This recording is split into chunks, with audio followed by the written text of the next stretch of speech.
Bonjour à tous et à toutes et bienvenue dans ce nouvel épisode de Talking Positive Podcast, le podcast où l'on discute d'éducation bienveillante et positive des animaux. Aujourd'hui, nous allons plonger dans le cœur de cette approche en définissant ce que l'éducation bienveillante signifie vraiment et pourquoi elle fait la différence pour nos compagnons à quatre pattes. J'espère que cet épisode vous plaira. Bon épisode à tous.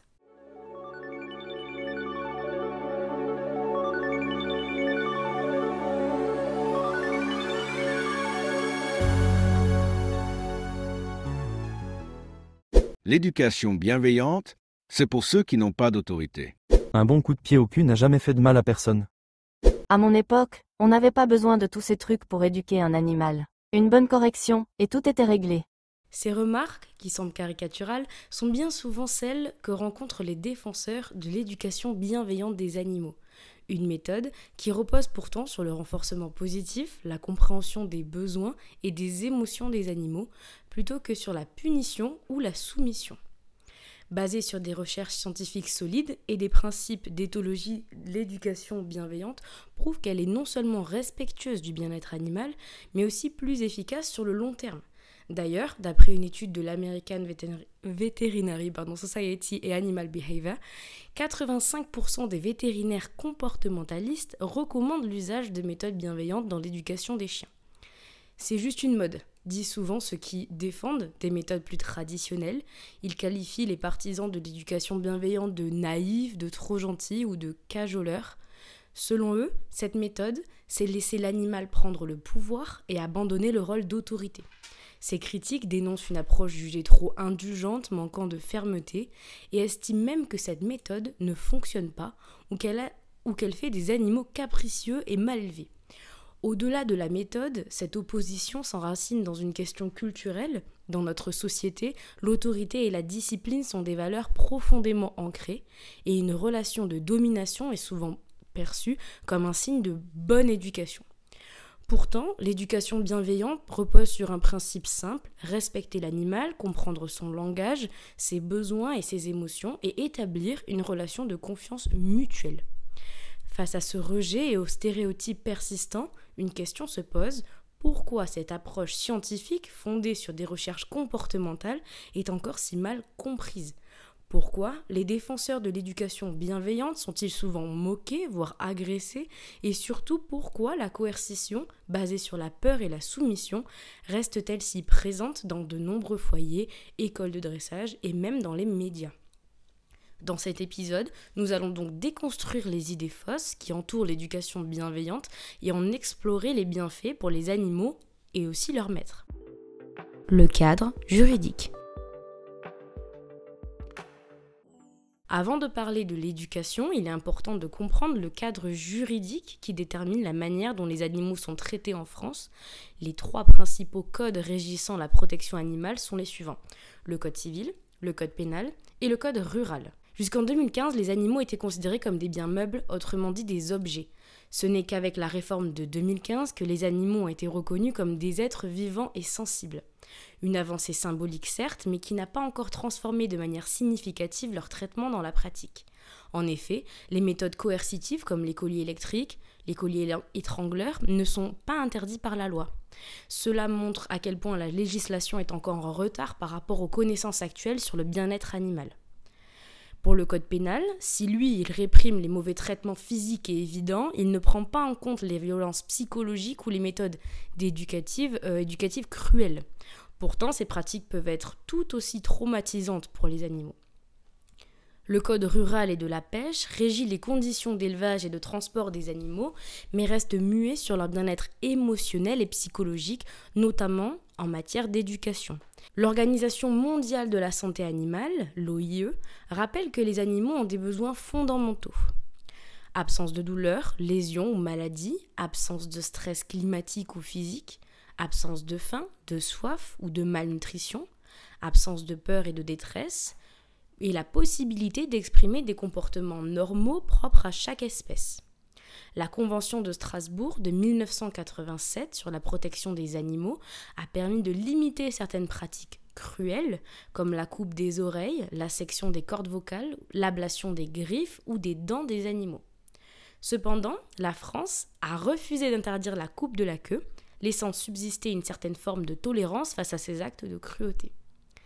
L'identification des carnivores domestiques est un premier pas puisqu'en 1999, l'identification des carnivores domestiques, donc chiens, chats et furets, est devenue obligatoire en France pour réduire les abandons, mieux contrôler la population d'animaux errants et assurer une traçabilité. C'est un pas important qui pousse les propriétaires à se responsabiliser, bien que tout le monde ne respecte pas cette loi, notamment avec les chats. Les éducateurs animaliers ne sont pas tenus de suivre des règles strictes quant aux méthodes qu'ils utilisent. Tant que l'animal ne subit pas de violence visible, il n'existe pas de cadre légal pour interdire les méthodes basées sur la peur ou la soumission. Cela permet à des pratiques cruelles de persister et freine le développement de l'éducation bienveillante. L'éducation bienveillante et l'éducation coercitive, qu'est-ce que c'est ? Entrons maintenant dans le vif du sujet. Que sont l'éducation bienveillante et coercitive ?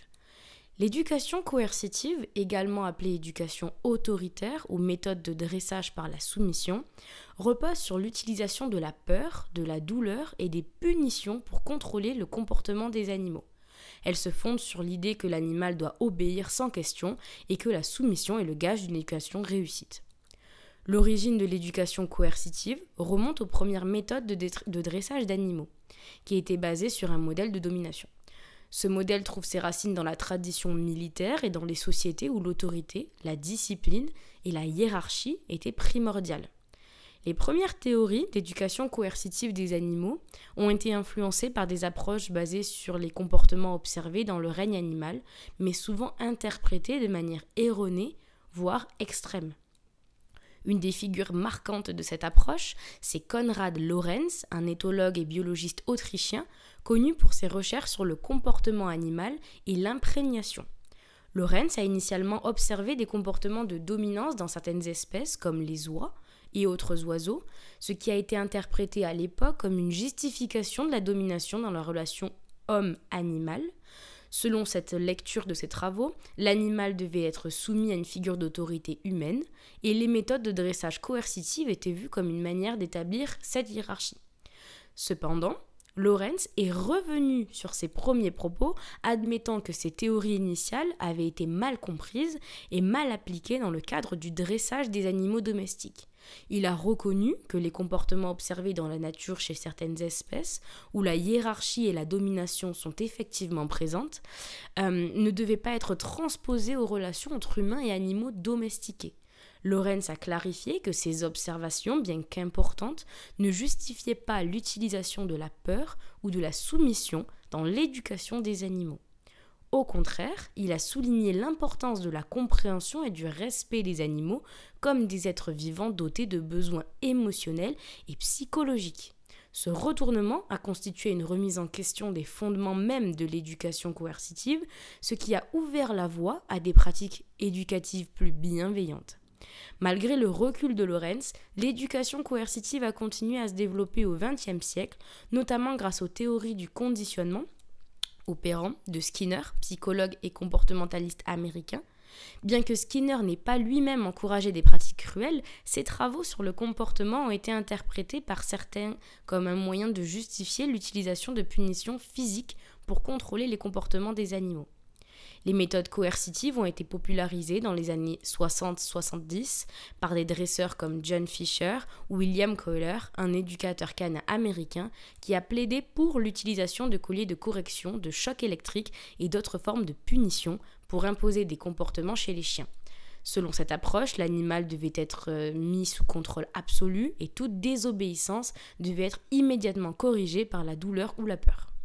Cette méthode utilise des techniques de soumission telles que l'utilisation de punitions physiques. Cela inclut des corrections comme les secousses de la laisse, des coups de collier ou même des chocs électriques pour punir un comportement indésirable. De renforcement négatif, cela consiste à supprimer un stimuli désagréable, comme la pression du collier sur la nuque, lorsque l'animal adopte un comportement attendu. Le contrôle et la soumission, l'idée sous-jacente est que l'animal doit être mis sous contrôle absolu, l'humain devant se placer comme une figure d'autorité supérieure.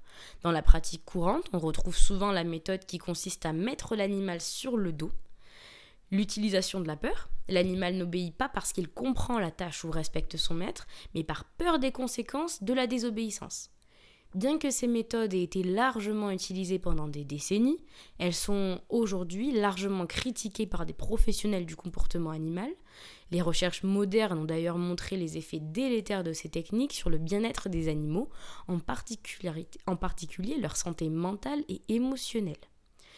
On va parler des conséquences des méthodes coercitives, et ça inclut le stress et l'anxiété, puisque 43% des chiens éduqués par la punition présentent des signes de stress chronique, comme des gémissements, du léchage compulsif, de l'évitement. Une étude de 2020 montre que les chiens punis fréquemment ont un taux de cortisol, hormone du stress, 2 fois plus élevé que ceux entraînés positivement. Problème de comportement, l'animal peut devenir agressif ou développer des comportements inappropriés à force de vivre dans un climat de peur. Mauvaise relation avec l'humain, 25% des morsures sur l'humain sont liées à une éducation coercitive, d'après une étude de l'université de Bristol. Des effets sur la santé mentale, les punitions répétées et la souffrance émotionnelle peuvent engendrer des traumatismes à long terme chez l'animal. 65% des chiens éduqués avec des colliers coercitifs, étrangleurs ou électriques, développent des troubles anxieux ou de l'agressivité. De plus en plus de spécialistes remettent en cause le concept de la dominance chez le chien. Des ouvrages comme Dominance, mythe ou réalité et L'illusion de la dominance de David Mech déconstruisent cette idée largement répandue selon laquelle le chien chercherait naturellement à dominer son maître. En effet, Mech est un des chercheurs pionniers sur les comportements canins. Il a lui-même admis que sa théorie sur la dominance développée dans les années 70 était erronée et mal appliquée aux chiens domestiques. Selon lui, la hiérarchie observée dans les meutes de loups, qu'il a étudiée à l'origine, n'était pas pertinente pour comprendre les relations entre humains et chiens. L'éducation bienveillante, quant à elle, fait écho à la critique des méthodes coercitives. Elle repose sur une approche radicalement différente, celle de la coopération, du respect mutuel et de la compréhension des besoins émotionnels des animaux. Si l'éducation coercitive prônait la soumission absolue, l'éducation bienveillante, elle, valorise l'idée qu'un lien basé sur la confiance et le partage, c'est l'idéal. Il ne s'agit pas de forcer l'animal à obéir par la peur ou la douleur, mais de lui apprendre à adopter les comportements souhaités en le motivant par des expériences positives. Cette approche a vu le jour progressivement à la fin du XXe siècle, alors que l'éducation coercitive était encore largement utilisée. Des recherches en éthologie, la science du comportement animal, ont montré que les animaux étaient des êtres sensibles, capables d'émotions complexes. Les méthodes fondées sur la peur et la douleur ont alors été remises en question et l'idée d'une éducation plus respectueuse a émergé, notamment grâce à des figures marquantes comme Turid Rugas ou Stanley Coren. Ces chercheurs ont profondément influencé la manière dont nous comprenons aujourd'hui la communication et les émotions des chiens. Des recherches fondamentales, comme Turid Rugas dans son ouvrage L'aboiement, Leçon d'un langage, que je vous recommande, qui est fabuleux, a révélé que les chiens communiquent entre eux de manière subtile, notamment par des signaux apaisants. Ces signaux, comme le fait de détourner le regard, de se lécher les babines, sont des moyens pour les chiens de réguler les interactions et d'éviter les conflits. Rugas a démontré que comprendre et répondre à ces signaux permet d'établir une relation plus harmonieuse et respectueuse avec l'animal. En éducation bienveillante, l'accent est mis sur la lecture de ces comportements, qui indiquent des besoins émotionnels précis, afin de mieux répondre à ceux-ci. De son côté, Stanley Coren a écrit plusieurs ouvrages, dont Comment parler chien, qui décryptent le langage canin et les comportements des chiens dans différents contextes. Ces travaux ont permis de mieux comprendre la manière dont les chiens perçoivent et réagissent l'environnement qui les entoure. Par son analyse, il offre une meilleure voie de communication entre l'humain et l'animal, où le respect des besoins de ce dernier prime sur la soumission forcée. Un livre que j'ai personnellement adoré, c'est Le langage du chien de Lily Chin, illustratrice et spécialiste du comportement animal.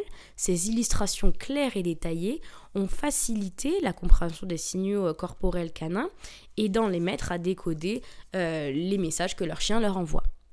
Nous pouvons aussi parler d'une étude de 2020, publiée dans le journal Veterinary Behavior, qui a comparé 2 méthodes d'entraînement canin, l'une basée sur le renforcement positif et l'autre sur le renforcement négatif. Les résultats ont montré que les chiens entraînés par renforcement négatif présentaient davantage de postures corporelles basses et de signaux de stress, tandis que ceux entraînés par renforcement positif étaient plus attentifs envers leurs propriétaires. L'éducation bienveillante, en se basant sur ses recherches et ses théories, met l'accent sur l'importance d'une relation équilibrée, fondée sur la confiance, la compréhension, le respect mutuel. Cette approche cherche à encourager l'animal à adopter des comportements positifs en lui offrant des récompenses, des encouragements, des moments d'interaction agréables. Le but est de renforcer les comportements souhaités tout en respectant les besoins émotionnels et physiologiques de l'animal. D'après plusieurs études, un animal serait 2 à 3 fois plus rapide pour apprendre un nouveau comportement avec cette méthode, mais nous savons aussi que 95% des chiens éduqués de façon bienveillante présentent une meilleure relation avec leurs humains. Le rôle des médias. On va parler maintenant du rôle des médias. Les médias traditionnels, notamment la télévision, ont longtemps véhiculé des images erronées de l'éducation canine. Les émissions de télé-réalité, les concours de dressage ou les shows où des dresseurs imposent des méthodes coercitives ont eu un impact majeur. Les spectateurs, souvent non avertis, sont exposés à des pratiques qui semblent efficaces à court terme, mais qui peuvent nuire au bien-être de l'animal à long terme. Ce type de contenu peut amener des propriétaires de chiens à croire qu'une éducation autoritaire et rigide est non seulement nécessaire, mais souhaitable. Des figures médiatiques, comme César Milan, par exemple, ont popularisé l'idée du dominant dans la relation homme-chien, renforçant ainsi des stéréotypes erronés sur la nature de l'animal et la hiérarchie. Encore très récemment, nous avons pu voir sur TF1, lors de l'émission du 26 février, Benjamin Muller tenir des propos aberrants sur l'éducation bienveillante. Absolument pas renseigné, il a pris des raccourcis et a décrédibilisé une fois de plus cette méthode qui prône pourtant de belles valeurs. Je vous invite d'ailleurs à aller voir le débrief de Danse avec ton chien, que je vous mettrai en description, qui point par point revient sur cette émission présentée par des personnes qui n'y connaissent tout simplement rien. Une démarche incompréhensible quand on sait que l'on constate une baisse des comportements agressifs chez les chiens éduqués par renforcement positif de 50%. Pour les réseaux sociaux, attention aux contenus choquants et trompeurs. Les réseaux sociaux, malgré leurs nombreux avantages pour l'éducation et la sensibilisation à une éthique plus respectueuse des animaux, peuvent également représenter un danger. Ces plateformes sont souvent saturées de contenus qui, loin de favoriser un environnement bienveillant, véhiculent des images dramatiques et des méthodes d'éducation non éthiques. Les vidéos virales mettent en scène des méthodes de dressage choquantes, peuvent rapidement devenir populaires, mais elles sont loin d'être représentatives de ce qui est réellement bénéfique pour un animal. On peut y voir souvent des chiens en détresse, forcés d'obéir sous la menace, ou l'utilisation de méthodes brutales, comme les colliers à choc, les secousses violentes de laisse, ou encore des pratiques de soumission extrêmes. Ces vidéos, souvent partagées pour leur côté spectaculaire ou dramatique, présentent des scènes qui peuvent être perçues comme des solutions rapides à des comportements indésirables. Pourtant, ces méthodes, en réalité, génèrent souvent plus de mal que de bien. Elles ne font qu'intensifier l'anxiété, la peur, les troubles du comportement chez les animaux, ce qui peut à long terme les rendre plus agressifs ou déprimés. L'un des plus grands dangers des réseaux sociaux est leur capacité à faire viraliser ces pratiques inappropriées. Un spectateur non averti, attiré par le caractère saisissant de la vidéo, peut être tenté de reproduire ces gestes sans prendre conscience des conséquences négatives qu'elles entraîneront. Il est donc essentiel de rester vigilant face à ce genre de contenu et de toujours se rappeler que ce qui peut sembler efficace dans une vidéo n'est pas nécessairement dans la réalité. Le problème principal avec ces vidéos-là, au-delà de leur impact direct sur les animaux, est qu'elles induisent en erreur des propriétaires de chiens ou d'animaux qui cherchent des solutions à des comportements problématiques. Plutôt que d'encourager une approche fondée sur la compréhension des besoins de l'animal et des méthodes respectueuses, ces contenus suggèrent des solutions immédiates et violentes. Les spectateurs peuvent ainsi être convaincus que le seul moyen de gérer un chien difficile est de recourir à la punition ou la domination. Cette désinformation, elle est amplifiée par les millions de vues que certaines vidéos peuvent obtenir. entretient une vision déformée du lien homme-animal et d'éducation. Il est impératif que les propriétaires d'animaux sachent identifier les signaux d'alarme et évitent de suivre les conseils qui ne tiennent pas compte des dernières découvertes en éthologie et en psychologie animale. Le manque de connaissances et l'incompréhension de certains professionnels. Une enquête de 2020, mentionnée par la chaire bien-être animale de Vetagro Sup, indique que près de 17% des professionnels interrogés utilisent des colliers étrangleurs et environ 6% des colliers à pointe. Cela signifie qu'au total, près d'un quart des professionnels ont recours à des outils coercitifs. Un autre facteur qui freine l'évolution de l'éthique dans l'éducation des animaux, c'est le manque de formation adéquate chez certains professionnels, pas tous, attention, il y en a qui sont bien renseignés là-dessus, et bien que de plus en plus d'éducateurs, d'ailleurs comportementalistes canins, soient formés selon les principes fondés sur la science et l'éthologie moderne, il existe encore des praticiens qui continuent d'utiliser des méthodes coercitives. L'éducation bienveillante n'est pas une mode passagère, c'est une approche scientifique et respectueuse qui profite à la fois aux animaux et aux maîtres.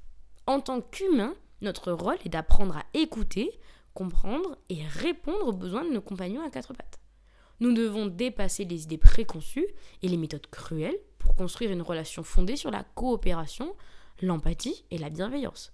Un animal éduqué dans un climat de confiance et de respect deviendra non seulement un compagnon heureux, mais aussi un modèle de comportement positif. N'oublions jamais que l'éducation d'un animal est un reflet de notre propre capacité à évoluer, à grandir et à nous adapter à ses besoins. C'est en construisant une relation fondée sur l'amour et la compréhension que nous ferons une réelle différence dans la vie de nos compagnons et que nous progresserons en tant qu'êtres humains. Merci d'avoir écouté cet épisode. J'espère qu'il vous aura plu. J'espère que c'est beaucoup plus clair pour vous parce qu'on entend beaucoup parler d'éducation bienveillante, positive ces derniers temps, mais il y a énormément de mauvaises interprétations autour de ces pratiques-là. On nous résume trop souvent. En fait, c'est très très large l'éducation bienveillante. Vous allez pouvoir retrouver du loisir canin. Enfin, le but, c'est vraiment de partager les quelques années de vie de vos animaux dans le bonheur pour tout le monde. Il faut arrêter de mettre en valeur ces méthodes drastiques qui paraissent efficaces sur le moment. Et c'est malheureux, mais il faut aussi faire attention aux professionnels que vous allez choisir, aux professionnels qui vont vous accompagner tout au long de la vie de vos loulous. Si vous voyez des choses qui vous paraissent étranges ou qui ne sont pas en accord avec vos valeurs, qui vont faire mal à l'animal, c'est le moment de partir en courant, vraiment. Merci encore d'avoir pris le temps d'écouter cet épisode, j'espère qu'il vous aura plu. Pensez à laisser quelques likes, des commentaires ou des étoiles sur les plateformes d'écoute. Pensez à vous abonner aussi parce que vous êtes beaucoup à regarder les vidéos sans être abonné. Et à bientôt j'espère sur Talking Positive Podcast. Bye!